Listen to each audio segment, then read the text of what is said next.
Hi, welcome to Carla's Variety, where I upload a variety of videos that you didn't ask for. Today, I want to share about more than a year I've been at my apartment. This is with the Housing Lottery.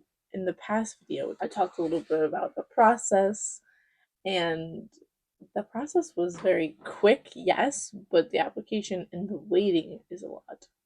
It's a lot. Just a little backstory with my apartment. I have a two-bedroom and I live with my boyfriend and our 1-year-old son. I pretty much got this apartment because I was pregnant with our son.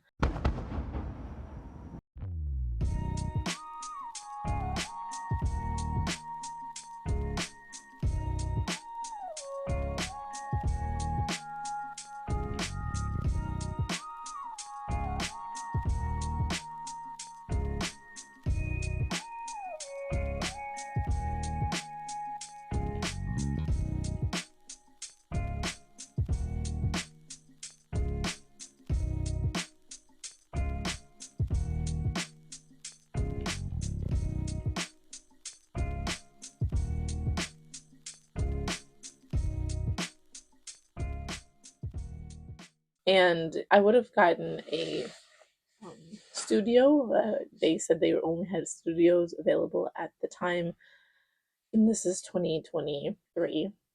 And then now, speeding up to 2026 coming up soon, we do have a 2-year lease, so I should be finding out soon what the rent is gonna maybe go up to, if we're going to renew or not. I've been here for about to be 2 years. Since then, there's a lot more buildings being built around here, so there's a lot more opportunities for people to live in this area. Do I think it's safe? It's safe enough. I've taken the train over here, and we've also been using the car as well, so there's no break-ins. The train is filled with New York City train people, so that's the regular. And what I do love about it is that it is affordable. It's not like $1,000 affordable, but we pay $1,575 for our rent, which is less than I was paying when I was living in a basement apartment. I was paying $1,600 at the time. And there's some people who pay $1,800, $1,850, $2,000. I appreciate what we have for the price. And it is close to the train station. So originally I came from working in Manhattan, and now I work in Queens, and it's a lot better. Going from over here to the city was like it's a nightmare. Although coming home, it was like, all right, a short distance walk away, like it's perfectly fine. So that was very nice that it was like one train. And this train specifically was killing me when it came to fixing the track. It was always something they had to do a detour. It'd be annoying sometimes when it's only one single public transportation to get you one places. I live with my mom, and it's only one bus that can get you to that location. And same thing over here with the one train. But it's good that it's close anyway. It's a mile to get to the train. Another thing is that my building, or this area of buildings, does a lot of like tenant meetings. They're always on a time that I've never been to one, unfortunately, because it's always been when I'm working, maybe like between 2 and 3. But like I don't get off for work until 2:20, so I forget about it, honestly.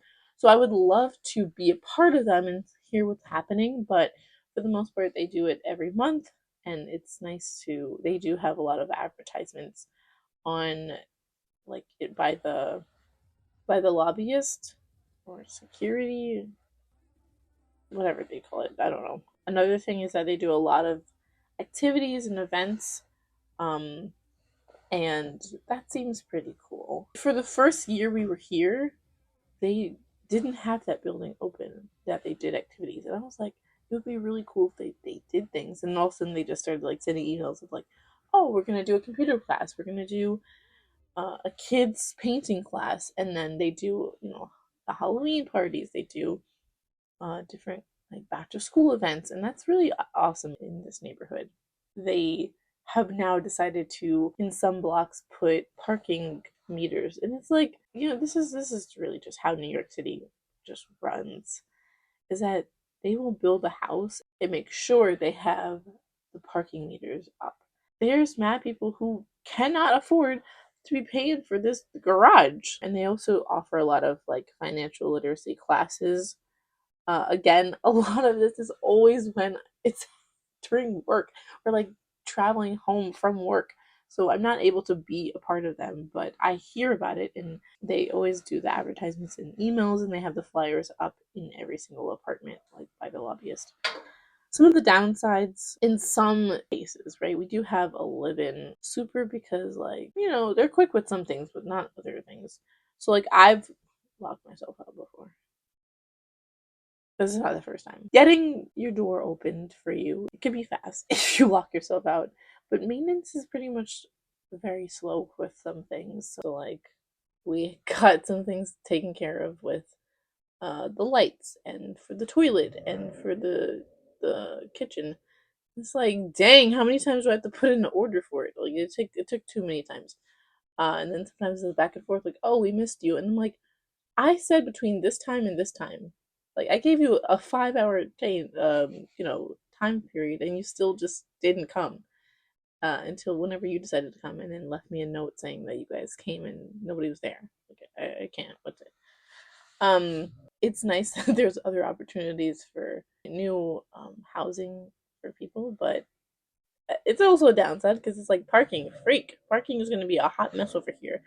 The parking garage is, I believe, $370, which to some people that's inexpensive. To others, it's like, oh no, I'm not paying for that. When I can just possibly find parking somehow else. Yeah, with that being said, it's like our whole strip is no parking at all, like no standing, no parking. So you have to go on the next block or the main street basically to park somewhere because you will get towed. Like, I've seen people get towed very often over here. It's like the construction workers can park. They'll put their little vest in the window, but for the most part, they call towing on you immediately over here. And they even do it to delivery workers sometimes. Like, you have the Uber drivers or Uber Eats or whatever. They drop their things off, come back, and boom, like their car is being chained up. Like, it's wild. We have garbage disposal on each floor, so it doesn't almost like garbage on the curb. Like, just throw it out on your floor. There's no need to like walk down the stairs. So my storage went out, but so we have garbage on every floor, no matter what. It should be easier for people. To be honest with you, it's a nice neighborhood to raise a child in. There are parts of it that are unsafe, but that's literally every neighborhood. Like, don't be outside at like 9, 10 o'clock, 10, 11 o'clock. Like, people are going to be outside smoking, and or people who don't have homes are going to be laying out there. It doesn't really matter what season it is. It's prominent over here, especially when there is a train station close.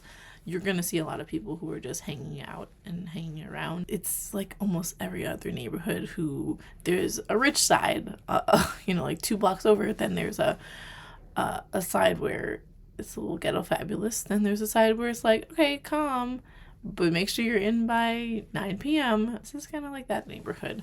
I don't feel scared. There's cameras outside. There's, cameras inside the lobby. It's on our floors. There's a lobbyist. Same thing with, packages. It's like, we do have an Amazon locker, so that's helpful when receiving packages. Sometimes they will occasionally go straight to your door. We have a play space that's locked up. And you have to request for the playroom. But there's also the outdoor area where it is gated, yes, but anybody can come in. Like, anybody who can just press in somebody else's apartment number or ask the lobbyist to let the door open. Like, you can come in. Laundry, we have laundry in our building, so that's helpful. We don't have to go necessarily to the laundry mat. I will say that people are very disgusting. It's not like that people want animal fur on them, but it's just it just gets very disgusting because there's always hair. Like at this point, I'm used to it at this point where I just take my gloves with me, take paper towel or some sort of wipe to wipe the rim of the wash machine before I put my clothes in, because it's disgusting, honestly. And I always clean out the vent for the dryer because it's just so much lint. There's so much things that are extra and lingering. There is a person that does come in the morning. I will say that they've moved the time from, I think it was like 7 o'clock, 7 to like 8 o'clock, that you can do laundry. Now you can stay there longer, so you can be in there from 6 in the morning till I think it's 10 p.m. that they close. I'm not sure if they fully lock it because people still be getting in there. I follow the line where it says like don't fill up past this line, because I've seen washers literally have soap on the outside of it because people overfill the laundry machine all the time. And I know people are like, oh, well, this is how I was raised. Sometimes how we were raised is not correct, as Black people specifically. And there's some people who, of course, don't follow the garbage restrictions, right? Certain things like styrofoam or whatever, it shouldn't be put down the garbage chute. They have, of course, signs, but I'm like, even if you put picture labels, people still don't do that, and they don't listen, and people don't care about garbage, let's be honest. They do have the compost bins. They just put that out there like last month. I'm gonna guess for people who would like to participate, but it's not mandatory. Like, they gave us, the flyer in our mail box, but it's if you remember, honestly, hey, to put a banana peel in there. Yeah, that's pretty much it. I mean, I just wanted to make this video just to like shine light on living in a housing lottery building post 1 year.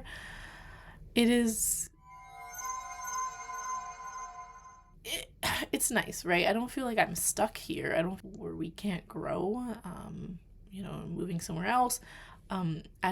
There's perks and there's cons to every living space. I eventually would love to raise our son in a place where there's a front yard and a backyard, preferably, just because I want him to have space to make a snowman and ride his bike somewhere. Living in Queens, born and raised, I had our own yard to play in and make experiments in, so that's of course what I want for my son. And also, like, another thing is just sharing, right? Like, we have to share the laundry, we have to share and find parking space, we have to share the elevator, we have to share, like, people are not going to be as clean as you. That's pretty much the biggest thing. I mean, there's people who have huge dogs here, there's people who have cats or other types of pets that might smell up the whole hallway or might piss in the elevator.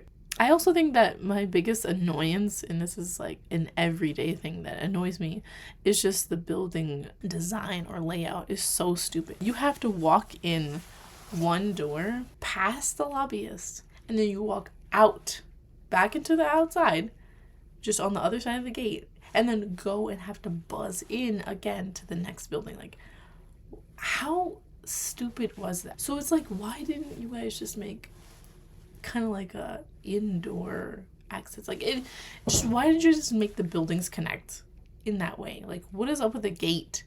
And every other building, it's like, I watch, like, I'm walking past this in my neighborhood, but like, I watch how people get into the building, and I'm like, I also watch how they leave, and I'm like, what is up the building design here? Like, this, the going into one part to coming out, like, we've gotten rained on from us going from one side of the building to our building just because of this outdoor entryway.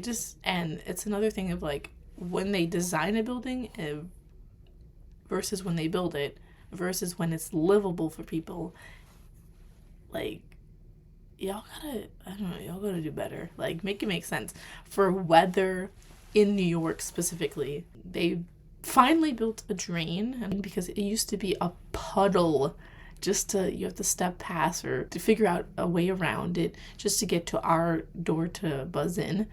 And it used to be a huge puddle, and they finally put a drain there because it's like, okay, now that people are living here, what are the cons to how people actually maneuver and walk around and utilize the space. I mean, I'm sure that's the same thing for stores. Like, that's how they rearrange things over time. But when you build a housing space, you know, things just make no sense sometimes.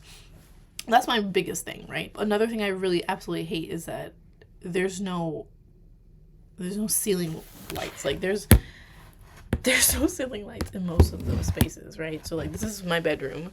This is our bedroom. There's no ceiling things. So, like, there's one all the way over there. Can you see it? This is a little circle here. You can kind of see it here.